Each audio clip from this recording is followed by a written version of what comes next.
السلام علیکم ورحمۃ اللہ۔ ویلکم ٹو زخرف القرآن چینل۔ آج میں آپ کو درود شریف کے فائدے بتاتی ہوں کہ درود شریف پڑھنا کتنے بڑے ثواب کا باعث ہے۔ شروع کرتے ہیں۔ بسم اللہ الرحمن الرحیم۔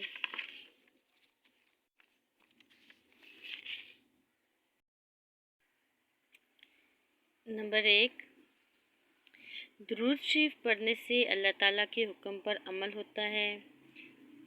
درود شریف پڑھنے سے اللہ تعالیٰ کی 10 رحمتیں نازل ہوتی ہیں، 10 نیکیاں لکھی جاتی ہیں، 10 گناہ معاف کر دیے جاتے ہیں اور 10 درجات بلند کر دیے جاتے ہیں۔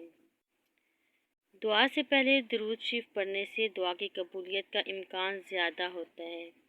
اذان کے بعد مسنون دعا سے پہلے درود شریف پڑھا جائے تو قیامت کے روز سیدنا نبی کریم صلی اللہ علیہ وآلہ وسلم کی شفاعت نصیب ہوگی انشاءاللہ۔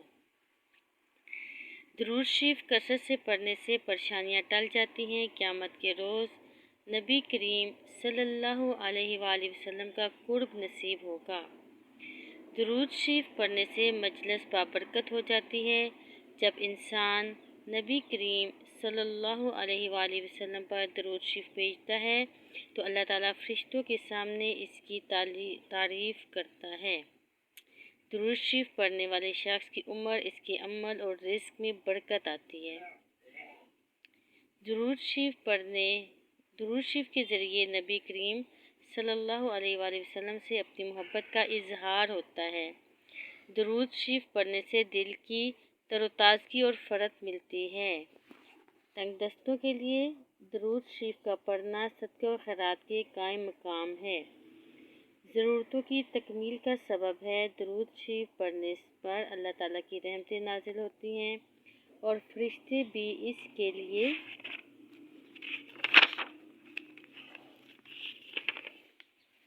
رحمت اور مغفرت کی دعائیں کرتے ہیں۔ درود شریف پڑھنا تزکیہ اور طہارت کا ذریعہ ہے۔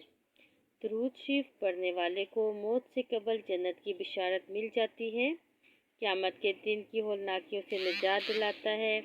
نبی کریم صلی اللہ علیہ وآلہ وسلم پر درود شریف بھیجنے والا جواب میں آپ صلی اللہ علیہ وآلہ وسلم کی دعاؤں کا مستحق بن جاتا ہے۔ بھولی ہوئی بات یا چیز کو یاد کرنے کا ذریعہ ہے، مجلس کی پاکیزگی کا سبب ہے اور درود شریف پڑھنے والا قیامت کے دن حسرت و یاس کی کیفیت سے دوچار نہیں ہوگا، فقر اور محتاجی سے نجات کا سبب ہے۔ درود مومن کو جنت کے راستے پر لگاتا ہے اور اس کا تارک راہ جنت کے انتخاب میں چوک جاتا ہے۔ جس کلام کی ابتدا اللہ تعالیٰ کی حمد و ثنا اور نبی کریم صلی اللہ علیہ وآلہ وسلم پر درود بھیجا گیا ہو وہی مکمل ہوتا ہے، ورنہ اس کے بغیر کلام ابتر اور ادھورا ہوتا ہے۔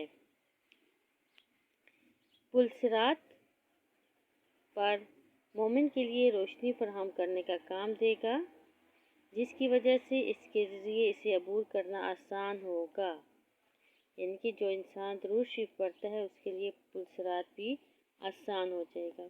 درود پڑھنے کی وجہ سے مومن بدخلقی اور طبیعت کی ناشائستگی کی حدود سے نکل جاتا ہے۔ درود کی وجہ سے بندہ اللہ تعالیٰ کی سایہ رحمت میں آ جاتا ہے، اس لیے کہ درود پڑھنے والا نبی کریم صلی اللہ علیہ وسلم کے لیے صلاۃ کی دعا کرتا ہے۔ بعض حضرات بقول لفظ صلاح رحمت ہی کے معنی میں مستعمل ہے، اگر بالفرض ایسا نہیں ہے تو صحیح قول کے مطابق رحمت کے لوازمات میں سے ضرور ہے، لہذا درود شریف کی وجہ سے بندے کے لیے اللہ تعالیٰ کی آغوش رحمت واجب ہو جاتی ہے۔ یاد رہے کہ درود شریف میں صرف درود ابراہیمی ہی قابل قبول ہے، باقی درود جو پڑھے جاتے ہیں عام طور پر درود تنجینہ، درود ماہی اور اس طرح کے جو درود شریف ہیں وہ بالکل بھی قابل قبول نہیں ہے، وہ خود ساختہ ہیں، وہ بدعت ہے۔ صرف درود ابراہیمی ہی مستحب درود ہے جو ہم لوگ نماز میں پڑھتے ہیں۔ صرف درود ابراہیمی ہی پڑھا کریں، باقی درود جو ہیں وہ خود ساختہ ہیں، وہ علماء اکرام نے خود ہی تجویز کیے ہیں۔ السلام علیکم ورحمۃ اللہ۔